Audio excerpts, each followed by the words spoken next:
Travel. It's not just the freedom to, it's the freedom from. From boring things like routine and chain hotels, and license to discover new places like Tel Aviv, the center of Israeli commerce and Mediterranean capital of Cool. City of 24-hour nightlife, cafes, beaches, and a famously relaxed vibe. But Tel Aviv, city of luxury, posh hotels? More than you might think.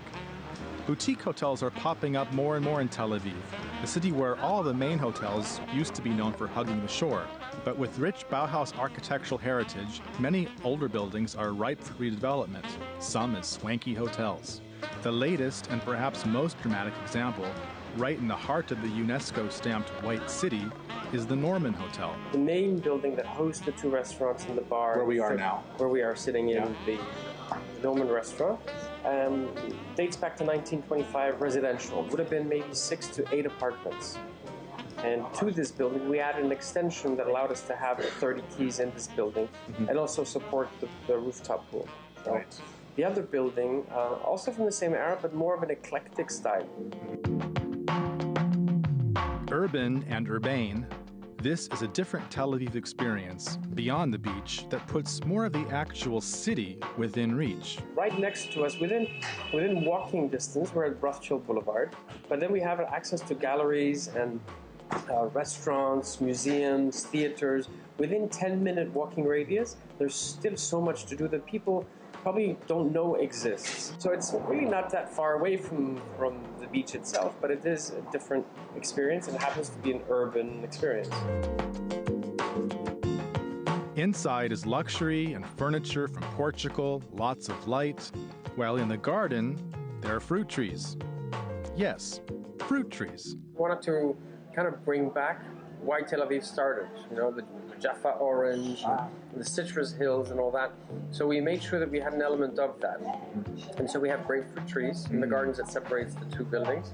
On the front, we've got kumquats and nectarines. And in the back, we have more grapefruit, tangerines, nectarines, and kumquats. Some of those citrus fruits will eventually make their way into cocktails served at the hotel's chic library bar. A good place to pause for a quiet moment of contemplation over an indulgent libation. Of course, when the sun's up, which is to say usually, you might want to sip that cocktail on the Norman's stunningly handsome roof deck. And by that, I do mean poolside. And if you get hungry for Japanese nibbles, what, you thought Tel Aviv was all falafel? Please, you can check out the izakaya. And the name is? Dinings? Very good. Now, this is based on a London restaurant? Dinings exists in London. Okay. It's been open for now 8 years. And it's really, after all this time, creating a second Dinings. And it happens to be at the Norman in Tel Aviv.